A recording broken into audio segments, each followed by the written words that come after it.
All right. Well, thanks for being here. This class is designed to help us be more empowered, essentially, over our minds, over our emotions, over our thoughts. We're never going to be, well, I don't want to say ever, but it's just a matter of moving in that direction of empowerment with our minds. For example, if we engage in negative self-talk, which is really super prevalent, I know I do. And I think it kind of our culture teaches us to engage in that, like the negative chatter in our minds towards ourselves. If we can just notice it and do less of it, then we're on that road to empowerment.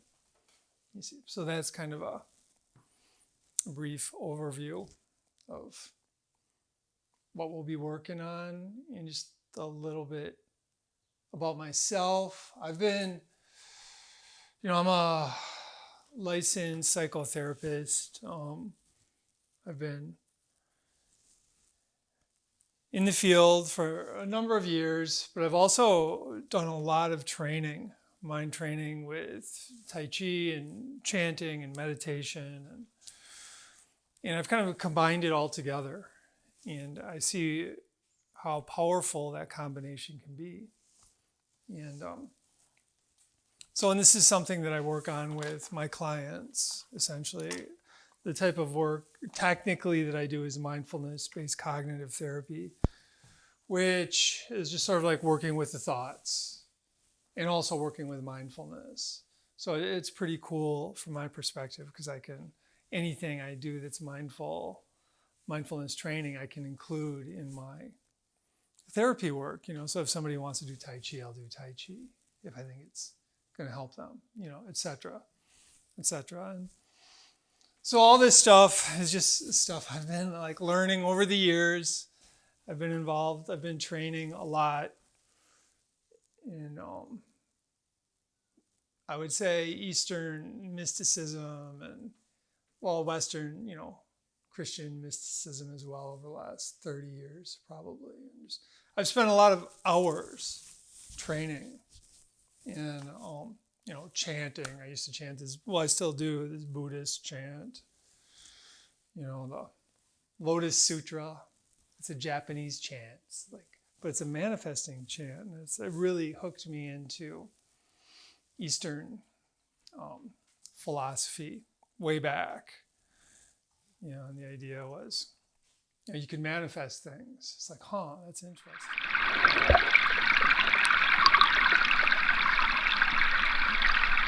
How powerful are our minds?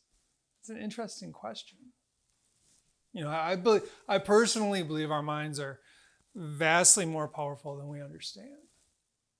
Vastly. I believe we have that boom, boom, boom spark of the Tao within each of us. The God, spark of the God mind within each of us. And that kind of, we are creators. That's what we do as humans. And we, it's through our minds. Our minds are the beginning of how we create, And so I'm just really interested in the idea of what can I really manifest if I get my mind, if I create a more effective mind in myself. So we're going to be going over a number of skills and some, modern psychology, Hermetics, which fits in. And I'll be kind of segmenting like little lessons in this. And like Jeremy said, we're going to be filming some, each of these lessons will be like a little YouTube video, ideally, that I'll put out there. And this is all our information, our podcast. Insight Timer, I do live classes every week. If you're interested in that, that's free. It's just a free app. And I do mind training classes every week. That being said, maybe we could start with working on, we'll do a power breathing session. Because power breathing is an amazing skill. It's an amazing skill that has like enormous psychological benefits and physical benefits, physiological benefits. It builds prana, builds lung strength.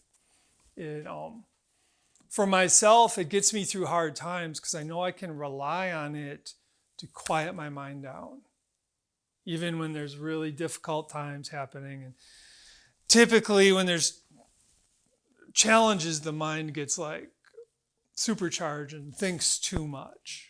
Rumination. I can think my way through this. I can think my way out of this. It's huge in our culture. We overthink. We've been trained to overthink, and now we have to dial that back a little bit and find a bit more stillness in our minds if we're going to find that psychological health. Because if we overthink, the mind is not designed to be a computer that just analyzes stuff all the time. And if we get engaged in overthinking too much, the mind gets agitated. That agitation spins anxiety.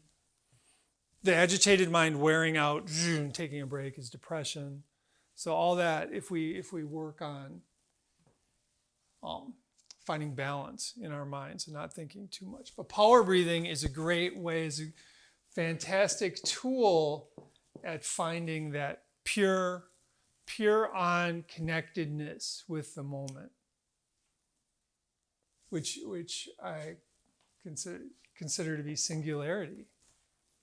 It's that singleness, the oneness with just boom, the moment without analysis, transcending analysis. And that's one of the reasons I do power breathing every day. It's because it gets me to that place pretty regularly. And then if I can get there every day, 1 or 2 times, or it's like the flow state, if I can get into that flow state or get into the zone every day, then overall, psychologically speaking, I'm much better off. And I feel empowered. Because I'm like, I can rely on this to quiet my mind. Even though everything's going funny around me, everything, there's a lot of chaos and whatever. If I can carve out the time to do some power breathing, I know I can get to that place of peace, even for moments. And that's just super empowering. And when we're feeling empowered psychologically, we're psychologically healthier, essentially. So let's go through a couple rounds of power breathing. If you want to join me, just feel free.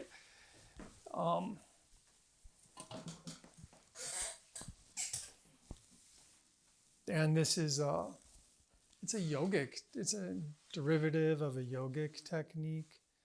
And follow along if you want. I'll be breathing in through my mouth, out through the nose. Kind of like that. It's a little bit of an elevated pace. I'll be pounding a lot of oxygen into my system. And then there's a breath hold. And during the breath hold, I should mention that as we're sitting, our brains use 70% of our body's oxygen as we're just sitting. Right? So during the hold, the brain gets the signal that no more oxygen is coming in. So it works on eliminating all these extra little thoughts that are happening in our minds, in our brains. Because all these thoughts use electricity and they use oxygen. Right? So we're doing the breath hold, the brain's like, conserve energy. And if we work with that and just try and get present, without analysis, holding the breath. And then the slow exhale, you'll notice how you feel, how relaxed you feel. And then we'll do 3 rounds of this. We'll do 3 easy rounds. But power breathing is a very beneficial practice from a psychological and a physiological perspective. I think it builds immunity. It just strengthens the body, strengthens the lungs. And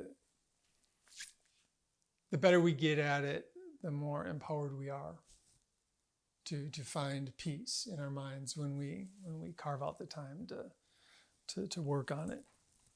So we'll do 3 rounds, 3 easy rounds. We'll do 10 breaths, 15 breaths, and 20 breaths, followed by breath holds. And if the breath hold is too long, don't worry about it. Just breathe.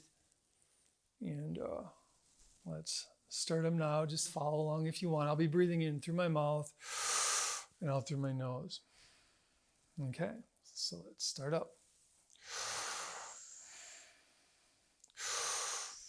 A little faster.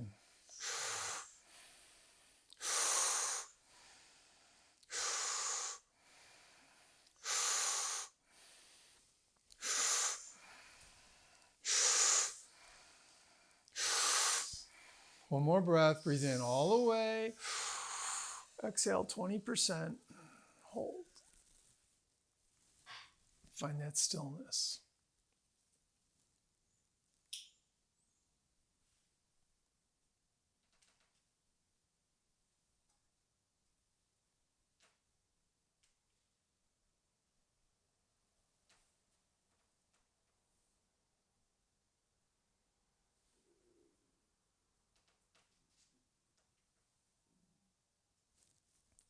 Slowly exhale. Notice how relaxed you're feeling.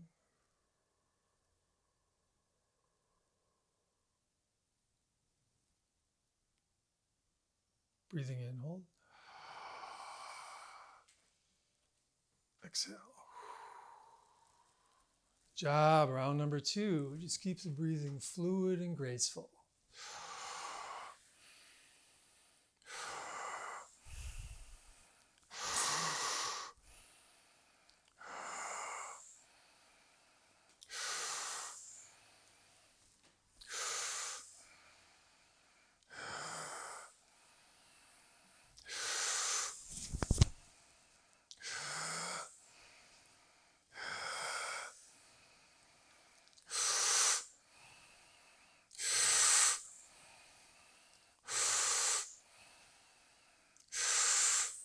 One more breath. Breathe in all the way.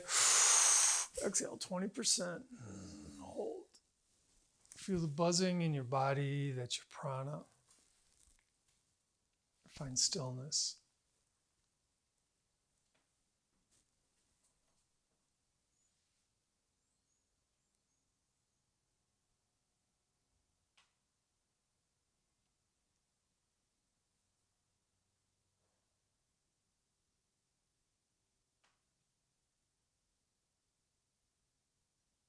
Slowly exhale. Notice how relaxed you're feeling.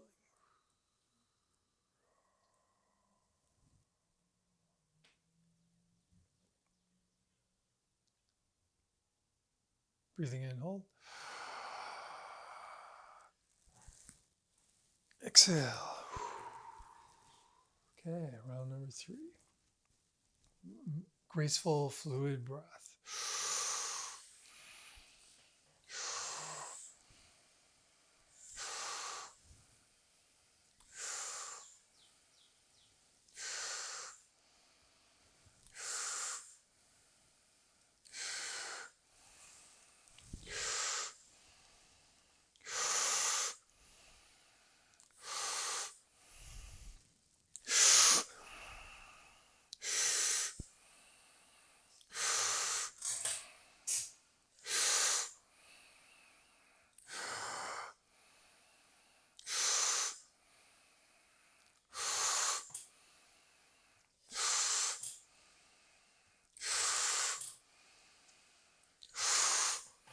One more breath. Breathe in all the way.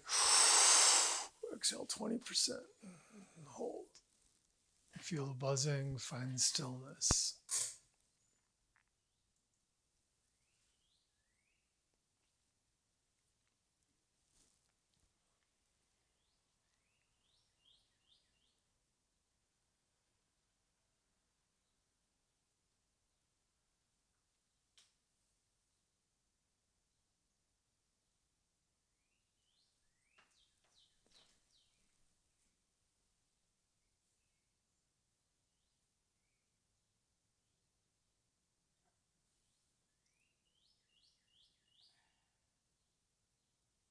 Slowly exhale.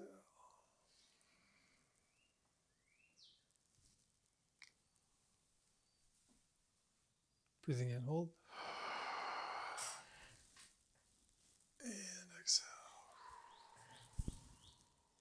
right, good job. Just take note how your mind is feeling right now. And just know that the more you practice, the better you get at this. I want to talk about another skill right now, optimal breathing. And optimal breathing is something we can use any place, anywhere, anytime. It's like a top secret superpower that you can have, that you take with you wherever you go. And it's a way of bringing more oxygen into your system, getting all the CO2 out of your system. And it's good to use whenever, but it's particularly beneficial during like really stressful situations. Because traditionally, typically in our culture, when the challenges occur, and they will occur because that's part of life, right? Challenges kind of just pop up, they abound. And the question is, how do we deal with these challenges? That's the question. How do we deal with it? And I try and use optimal breathing as much as I can during these challenges. And I try and practice every day. Besides that, like when I'm driving, I'm trying to do optimal breathing, bring more oxygen to my brain, kind of brings more awareness into my mind. I'm more capable of dealing with whatever comes my way if I'm in that zone. It's another way of getting in the flow state, getting in the zone, maybe finding that singularity.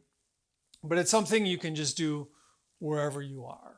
And I love doing it when I'm in a store, walking through the co-op. I'm trying to do optimal breathing a lot of the time, just trying to get into that flow. And energetically, I'm trying to just raise my vibration. We'll get into vibration later when we talk about Hermetics.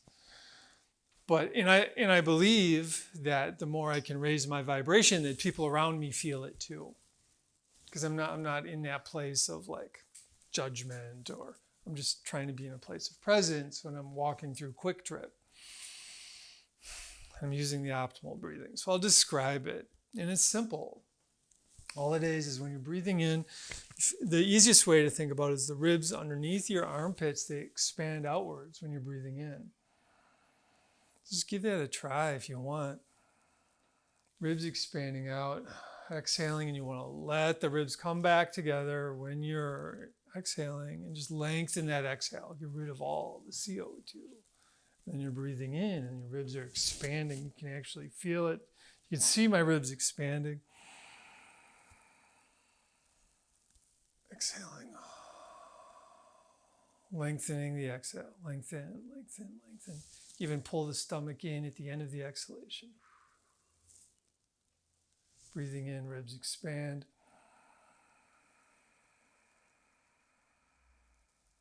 Lengthening the exhale. Lengthen, lengthen, lengthen, lengthen. Getting rid of all the CO2. So the idea is you want to practice this enough so it's in the front of your mind when a crisis does occur, and you'll think of it and you'll use it, and you'll see the benefits of it immediately. You'll be like, oh, I'm feeling better. I'm feeling more grounded. I'm not so.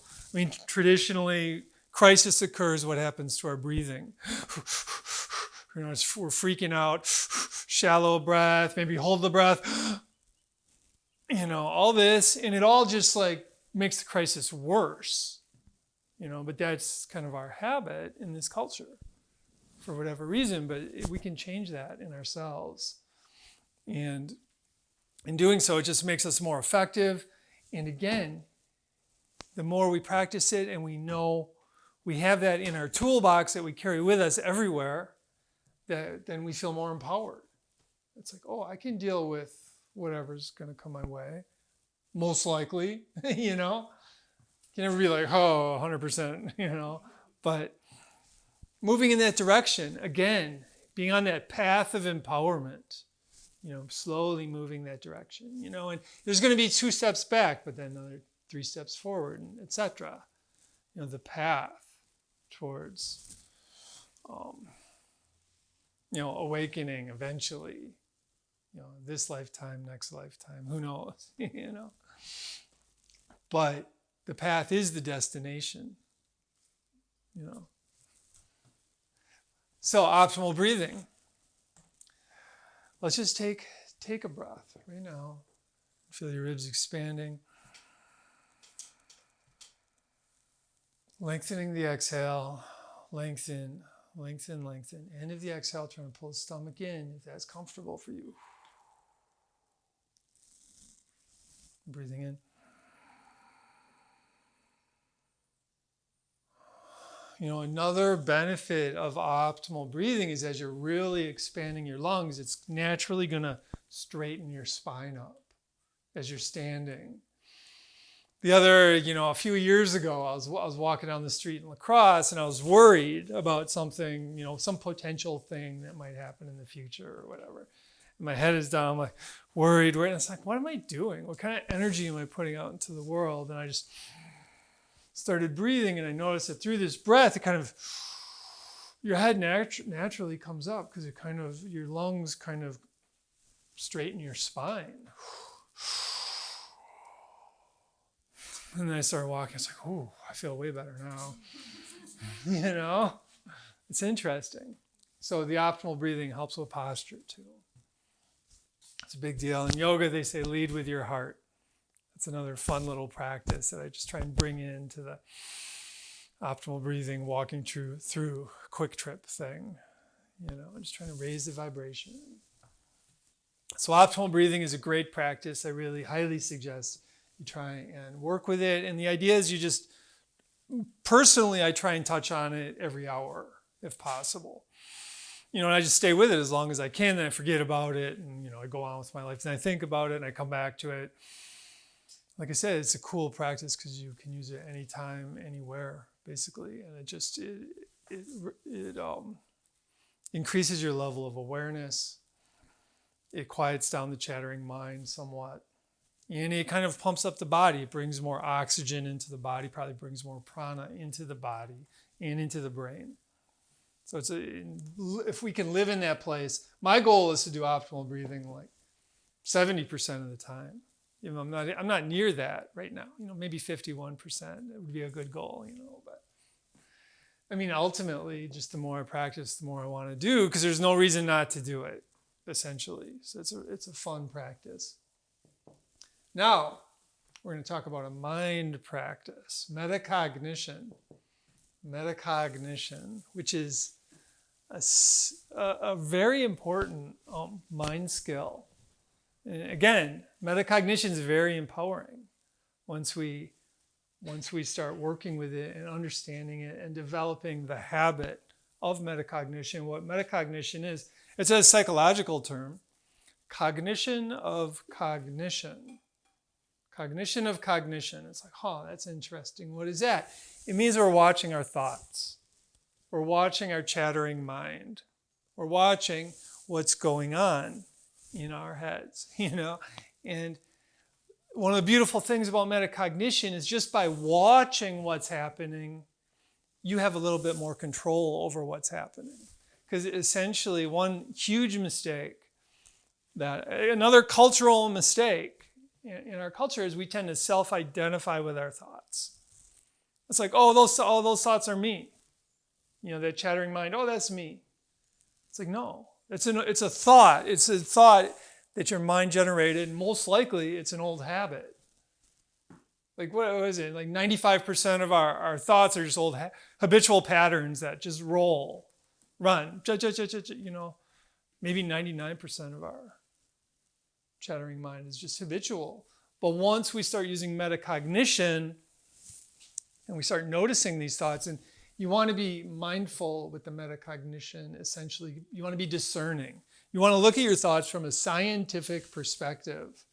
Because then because we all have like terrible thoughts, And when I have a terrible thought, I don't want to beat myself up, because then it's like I'm spiraling down. That's not what I'm trying to do here. But when I have a terrible thought, or what I like to call it unproductive. There's two kinds of thoughts. There's productive and there's unproductive. When I notice an unproductive thought in my mind, I notice it, and I label it. Oh, that's unproductive. Oh, and I begin to, oh, that's an old habit. They become familiar. Oh, that old unproductive habit. I get that. And then it's up to me whether I want to quiet that down, reboot it, re-steer it, or just let it go. But at least I'm making the decision, and I wouldn't be able to make that decision if I wasn't noticing it and labeling it. So metacognition is super empowering. And it's another habit that you could just take with you wherever you go. And the idea is, through metacognition, you get to determine what's going on here. You get to determine where your mind is focused rather than the old habits controlling you. Because that's the thing. If we don't take charge of this, the old habits just take over. And it's just status quo, boom, boom, boom, boom, boom.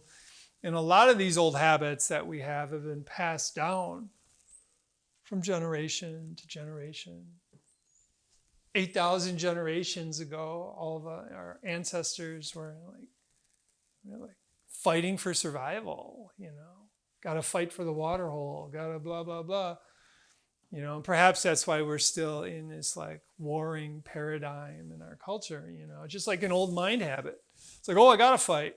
Oh, we got to go to war to survive. And it's like, no, that's just an old chattering habit. We don't need to do that anymore. We got enough water that we can share. So by taking on your old unproductive thinking, your old unproductive habits, you're actually taking, it sounds easy, right? But you're working against 8,000 generations of patterns that just get passed down.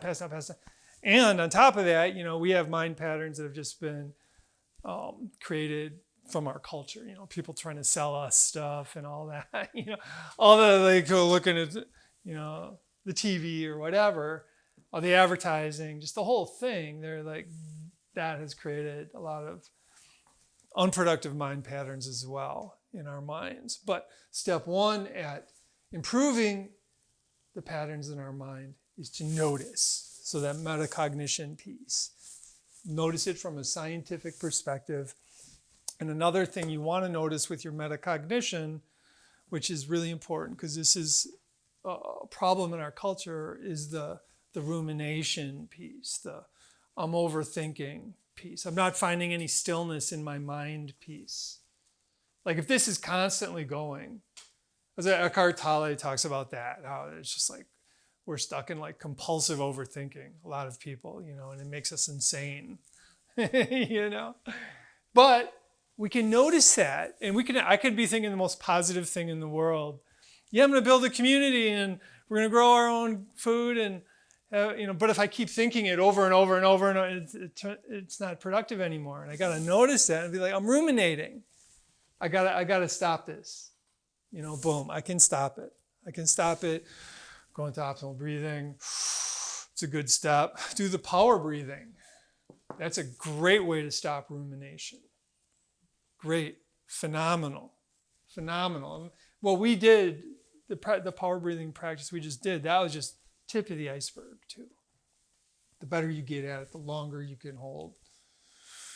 Okay, the cognition. The next practice, another cognitive practice I'd like to talk about is the thank you practice.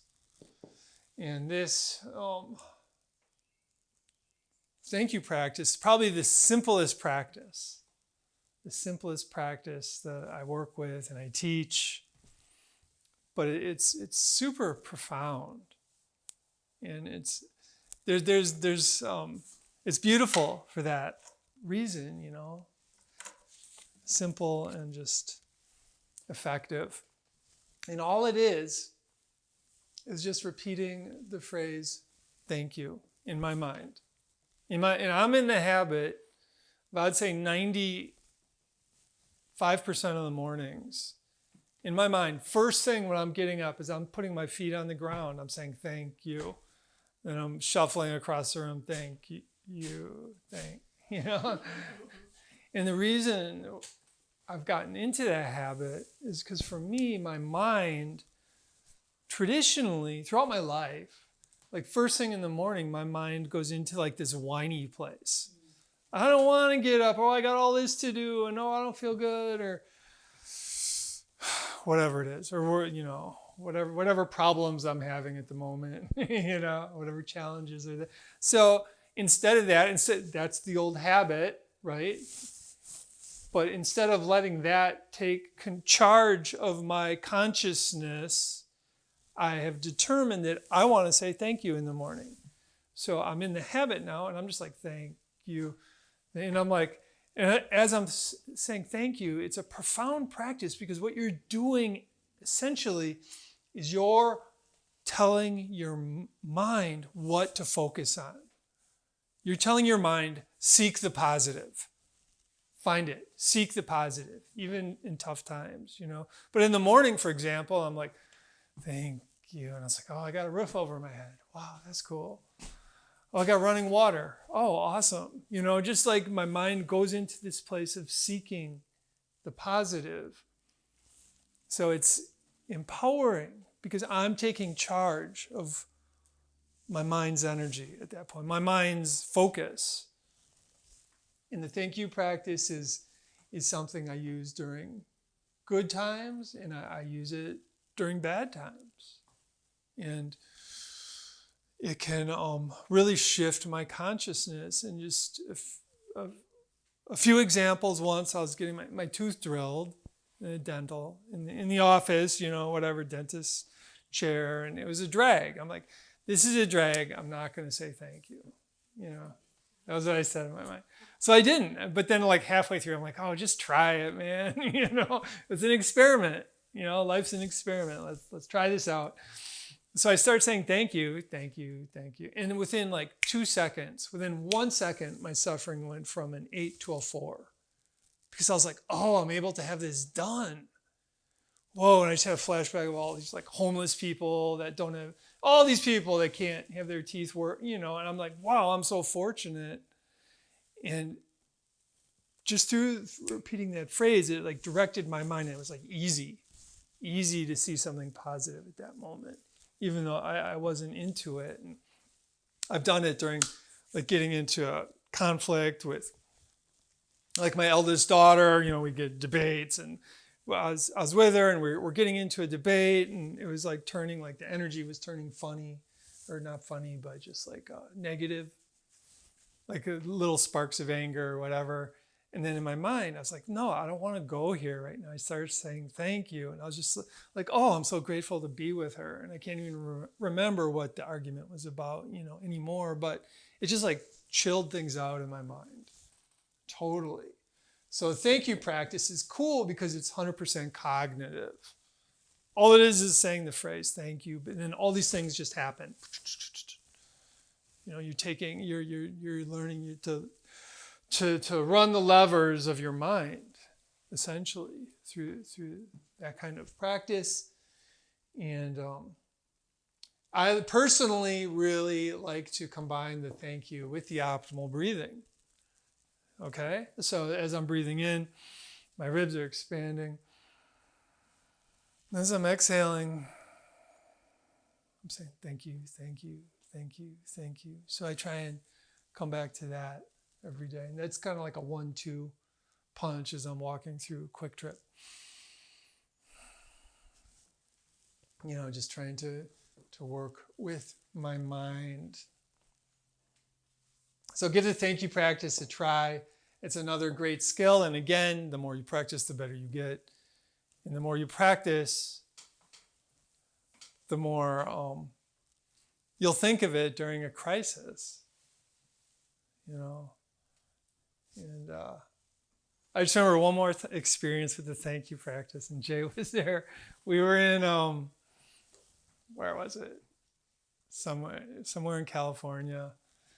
And we wanted to go film a sunset or whatever. And there's this like group of people on drugs and all this stuff. And Jay's like, we got to go this way. And I got to follow her, I'm like, oh no, and I got to walk through all, this one dude's like hassling me and stuff. And and then there's then we're filming the sunset, and I'm stressed out because we got to go through through the gauntlet again to get back. There's no other way, the ocean and whatever. And so then I'm getting near the group, and I start saying thank you in my mind. Thank you, thank you, thank you. Probably doing some optimal breathing, and it took the edge off. It wasn't like I was in a blissful state or anything, but it took that edge off and made it through. But that was another example of using the thank you practice effectively. All right. Now, I'd like to talk about, maybe we'll talk about Hermetics for a moment, because I love Hermetics. And Hermetics is an ancient Egyptian mind philosophy, essentially. And there's some aspects of Hermetics that are just so valuable for our psychological wellness. And in Hermetics, or in the Kabbalion, which is like the Bible of Hermetics, it talks about you want to look, there's two levels of consciousness, human consciousness, two levels. There's an elevated level, where you're feeling inspired, content, peaceful, blissful, perhaps, all these elevated things. And there's a lower level of consciousness when I'm feeling, anxiety or depression or,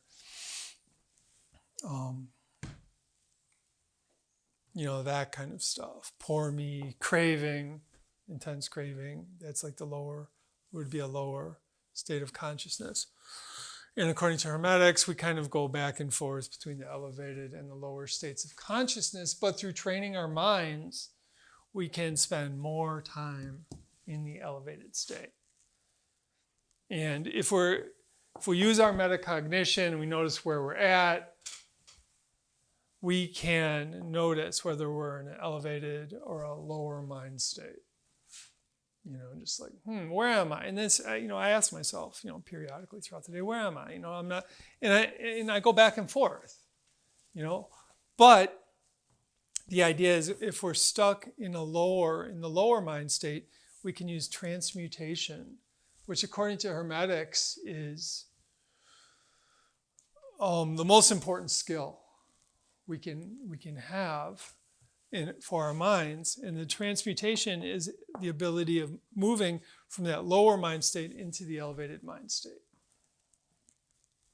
And as I mentioned earlier, power breathing is a great way of all the skills we've been working on, the power breathing, the thank you practice, the optimal breathing. These are all techniques you can use to get into that elevated mind state. And the way you stay there is through those techniques as well. So in Hermetics, they talk about, as far as the idea of the higher power, the idea is God-mind is all. God-mind is everything. God-mind. So everything is vibration. Everything is consciousness. And according to Hermetics, and the idea is and everything is vibration, right? Everything is vibration. And what we want to do is harmonize our vibration, our mind vibration, with the God-mind vibration, or they call it the infinite living mind, or the Tao, the Great Mother, or whatever you want to call it. We want to harmonize our minds with the mind of the infinite living mind. And then once we're able to do that, we have more power. We have more power to manifest positive things. It's kind of like a magical philosophy, in a sense. And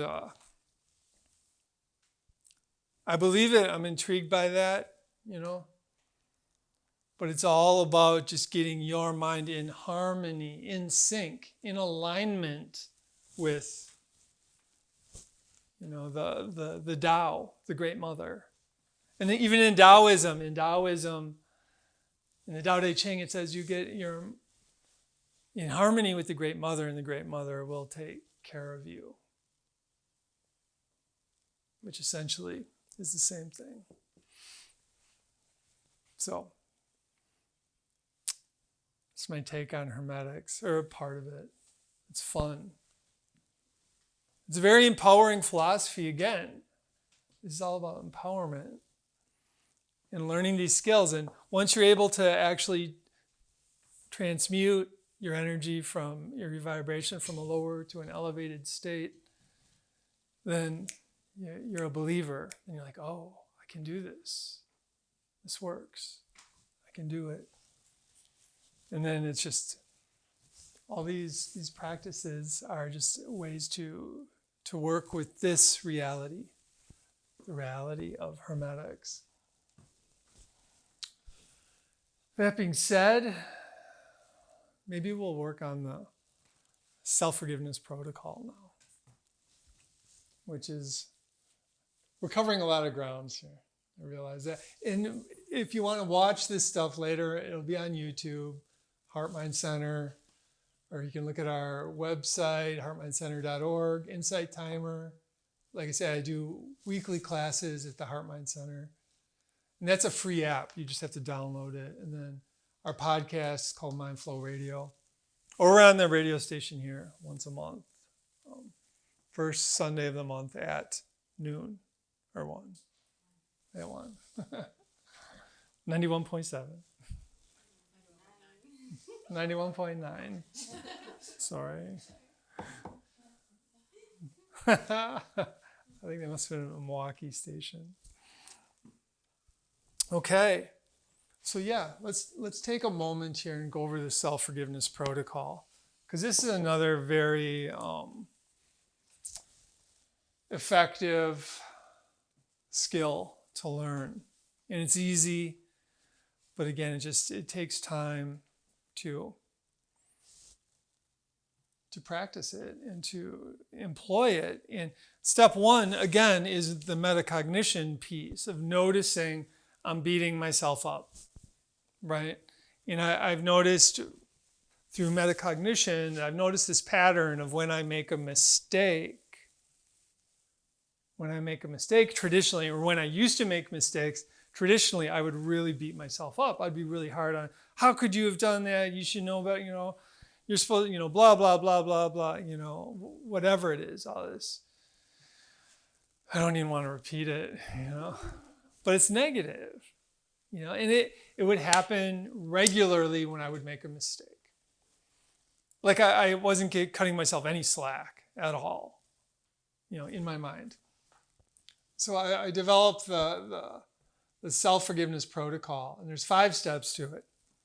There's 5 steps. So, and these steps I repeat in my mind when I notice myself beating myself up. And the steps are, number 1, humans make mistakes. This is important. We all make mistakes. Number 2, I'm a human. It's like, oh. Number 3, I'm going to do everything I can to learn from this mistake. That's really important. Because then we don't make it again, Number 4, I forgive myself. And number 5, penance, which is the optimal breathing. Like then the bigger the mistake is, the more time I spend on the penance. Like if it's a significant mistake, I'll be like, okay, man, you got to do that breathing for an hour. And the thing is, the good thing is when you're doing the breathing, it gives you time for introspection, and from a scientific perspective. So we don't make the mistake again. Because the thing is, if I just beat myself, if I make a mistake and automatically beat myself up, then my self-esteem is spiraling down. Then I'm really likely to make that mistake again. But if I make the mistake and be like, oh, this is an opportunity for me to learn from this now and not make the mistake again. And then I'll make a fresh mistake, but at least it's not the same one, ideally. Or if I do make it again, so be it, and it really helps saying these words for me. It helps me, Humans make mistakes. I'm a human. I'm going to learn from this mistake. And then it's like, if we learn from the mistake too, the mistake at that point has meaning to it. It's like, oh, so this can be like, I can grow because of this, because I made this mistake. I can grow now, and I can change, and I can evolve. And there's meaning if we really can get into that idea of I can learn from this mistake. I forgive myself, and optimal breathing as penance. Powerful tool, self-forgiveness protocol. All right. Maybe before we get, the next thing we'll go over is the mental diet. Mental diet, which is such a big deal. It's a huge deal in our culture. And there's all this talk about, this diet and that diet and, the physical, the food, which is important. I get it. Food's important, But there's very little talk about the mental diet, which to me is probably even more important than the food we eat, at least as important. And the way the mind works is it gathers data.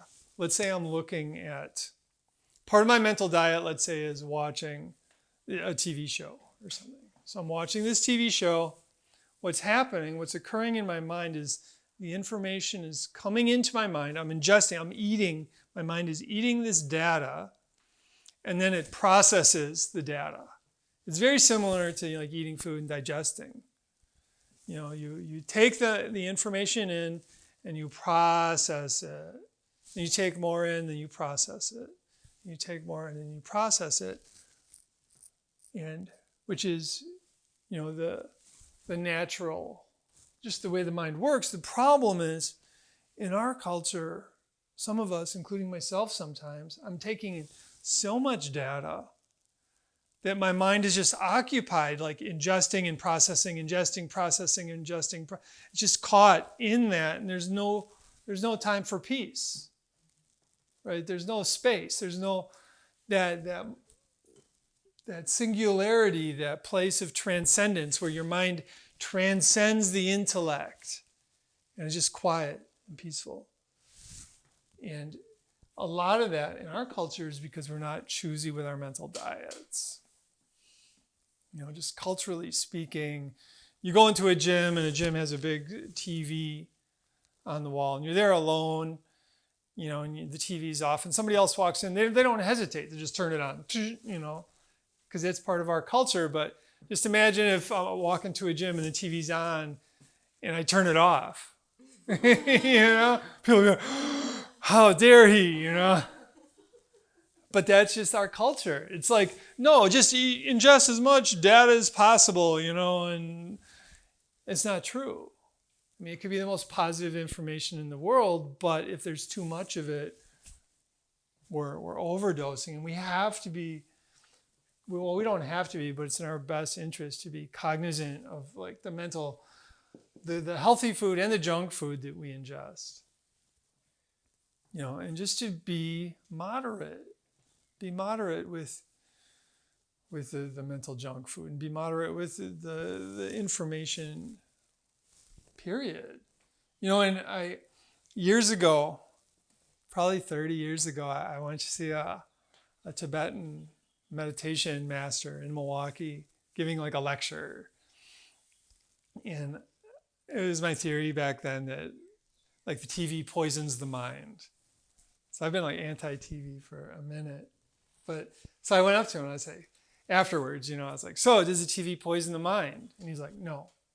What the TV does is it clutters the mind with so much information that you can't think clearly. I was like, oh, okay.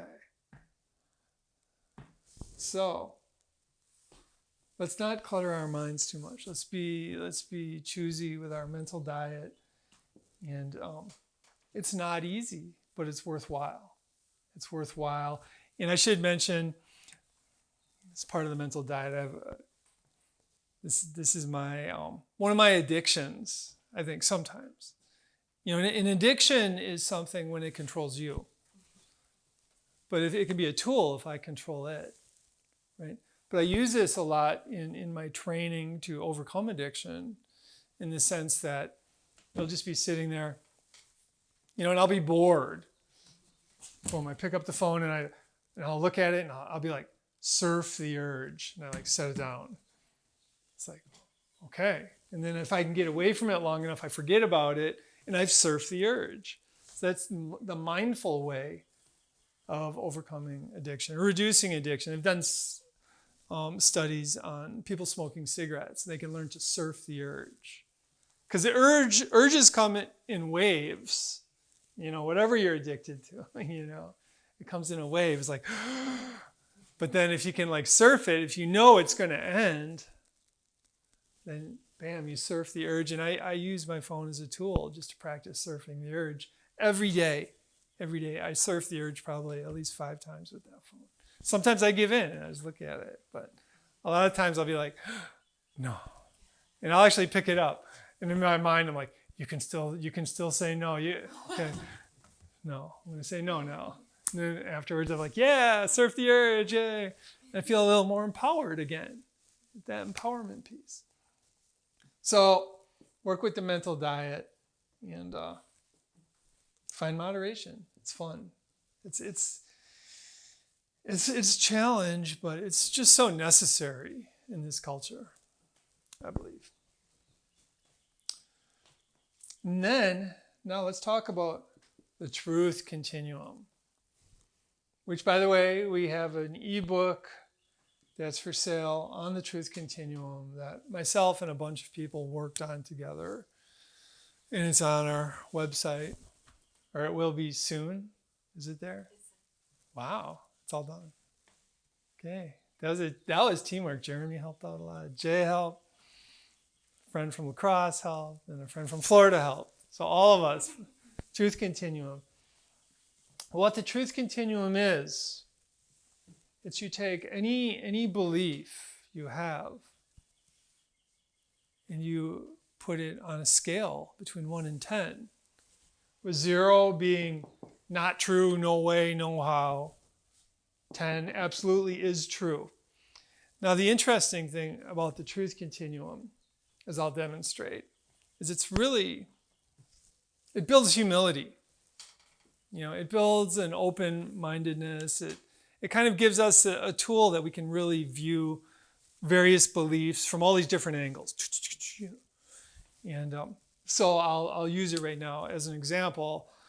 I am standing here in front of you all, and we're talking about the truth continuum. Okay, well, I'll put that on the truth continuum. 9.999.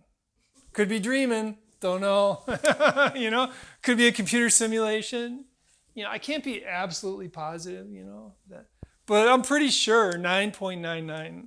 I'm pretty sure that I'm here doing this. So in other words, can we really be sure of anything? Maybe not. Maybe not. Maybe that's like a humble, good way to, our little infinite, our finite brains, what can we be sure of?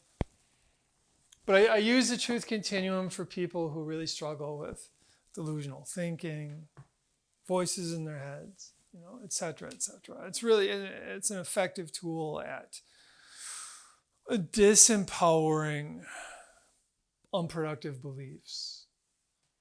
And in the book I talk about, for example, like in 1938 Germany, the German propaganda machine was just throwing out all this propaganda, about how the Russian people, the Slavic people, were inferior to them and they should actually be the slaves of the German people, And so they kept repeating that over and over and over and over and over.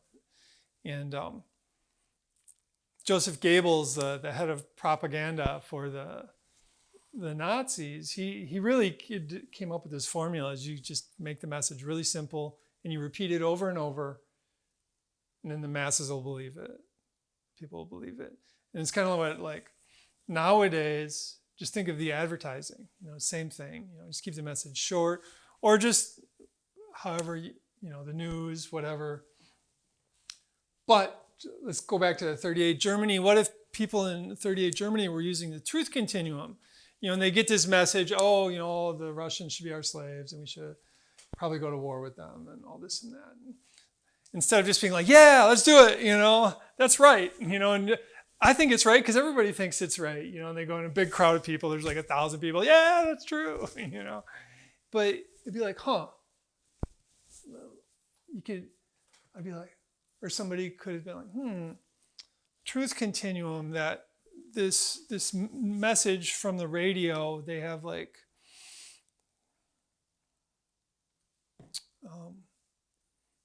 I don't know, they're working angles that I'm not aware of. They have their agenda. They're not telling me the complete truth, 0 to 10. Oh, wait a minute. Oh yeah, that's about a 5. They're not telling me the complete truth. They have their own angle. Yeah. Oh, probably. Oh, and then so it like kind of chips away at these beliefs that can like really, really hold us. So the truth continuum is an effective tool at finding more clarity and getting more in touch with reality, I think. So it's might be something you want to explore. Like I said, we have an ebook on the truth continuum and the subconscious mind on our website. Yes? How did you come up with the truth continuum? I was trying to help people who were just really highly delusional, have delusional thoughts. I was like, how can I help these people like see things a bit more clearly? And it helps. It takes the pressure off. If somebody's like, hears voices in their heads, for example, or hears voices in their head, to question those voices instead of just like, oh, that's true. Oh, the cops are coming to get me, or whatever. It's like, I'm going to put that on the truth continuum. It's like, oh, so it's a 5. So there's 50% chance it's not true. It's like, I can relax a little bit. It gives. That's how I came up with it. But till I figured it was like really helpful and for all of us, because if we're going to evolve as humanity, we need to learn to think more effectively. That's part of our evolution. And then, last but not least, let's talk about modern psychology, because it fits in perfectly with Hermetics and with all these mind skills. And modern psychology is showing how. Oh, we have physics to talk about too. So this isn't last. I'll save my favorite for last, physics. Okay, modern psychology. It talks about neural plasticity. In other words, we can rewire our brains. And it's good to look at thoughts as just like little neural pathways. Beliefs, neural pathways. And ideally what we want to do is we want to use our metacognition piece again and see which thoughts are productive, and we give them more juice. So you know what? Those little neural pathways get even stronger and even more resilient. But we want to look at our neural pathways that are unproductive, our unproductive beliefs, our negative self-talk, our all that, and we start working against it. For me, as an example, I'm getting into the habit of when I make a mistake, I go into negative self-talk, but I interrupt it. Boom. So that neural pathway, my negative self-talk neural pathway is getting diminished. It's getting disempowered while I'm trying to create productive pathways in my mind. And that's very empowering. And in psychology, I just want to examine the idea of the empowerment versus disempowerment as far as psychological health. Okay, and when we're feeling disempowered, we're feeling disempowered, that's when we're vastly more apt to have anxiety and depression because there's like nothing we can do. Disempowered. We're trapped. We're stuck. Other people have power over me.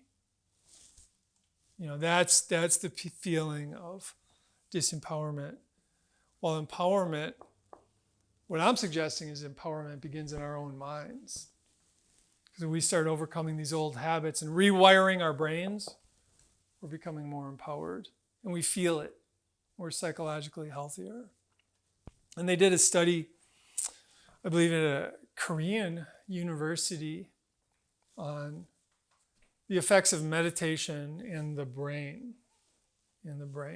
And you can look at all these practices as meditational types of practices because they put you in the moment. They did a study, and after like 15 weeks or 7 weeks, I believe, that there were actual changes in the brain. The frontal lobe of the brain actually got thicker, while the amygdala, the primal brain, actually shrunk. And the connection between the two got stronger. So it's like, so through these practices, we're actually changing the physical structure of our brain, which is really incredible because you think of it, that's like making that choice to evolve your brain. I'm going to change the structure of my brain. Oh, cool. You can do it. Well, isn't that great? And the big question, and this is the big question worth pondering, is if we work on this stuff, and we actually change the physical structure of our brain, we rewire our brain, what will we feel like when that's all done? How will things look differently from our perspective? It's just an interesting question to ponder.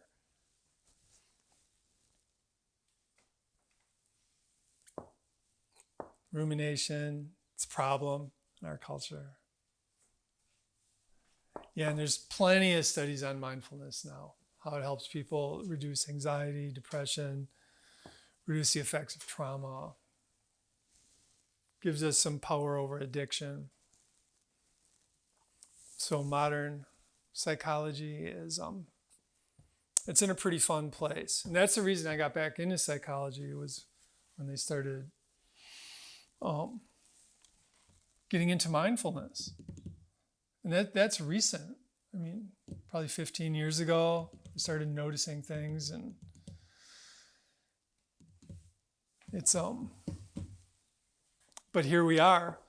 And to end this class, I'd like to take a moment to talk about modern physics. Modern physics. I love physics. And I want to talk about the observer effect, which is was noticed. It was actually in the late 1800s, believe it or not, that they first noticed the observer effect. This double slit experiment where they shot these photons through these two slits. And one thing they noticed was when the scientists were observing the photons, observing the light particles, the particles moved differently.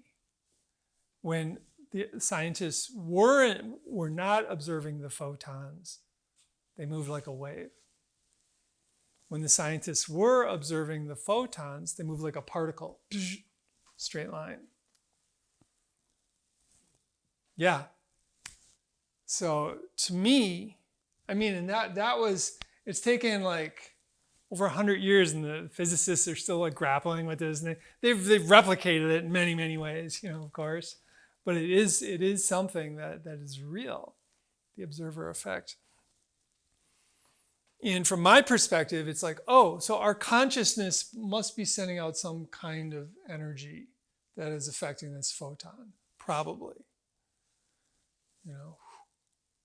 It's like, So working with our consciousness is just, we're changing our vibration. And I believe that, speaking of these, like the elevated mind state, it's like a vibration that our consciousness is sending out into the world. And there's probably a collective of people all around the world who are in that elevated mind state, whose vibrations are interconnecting, you know. And Rumi's one of Rumi's poems, which I love. It's in that field beyond good and evil, I'll meet you there. And that's what I think he's talking about. He's talking about this elevated mind state. He's talking about our vibration. In this field beyond good and evil, the transcendental place, that place of singularity, where we're transcending thoughts, where we're not judging, you know. In that place beyond good and evil, I'll meet you there. So, with that being said, just in that place beyond good and evil, let's meet there as much as possible. You know, just in the vibrational collective. And just one more little bit about modern physics and string theory. You know, according to string theory, we are all just vibrating strings of energy. Everything is vibrating strings of energy, including us, you know. So we are actually these, like, probably, truth continuum, give it an 8. We're probably just these beautiful, like, glowing strings of energy. You know, and we can't see it with these eyes right now, but that's probably the reality of it. And I don't know. I like to keep that in mind. It keeps me humble. I mean, it keeps me. I like to realize, you know, that like in 100 years goes by like that. You know, life is a very just temporary. Life in this form is a temporary, just snap of the fingers, bolt of lightning, whatever. Let's just make the best of it. It's an adventure. Let's be as empowered as possible. And let's just create a better world for ourselves and our families and our tribes and our culture and all of humanity. And that's what we're here to do. All right. Well, thank you all. To become more involved in the Heart Mind Center, join our community and explore our membership options. Also, check out our podcast, Mindflow Radio. Mindflow Radio.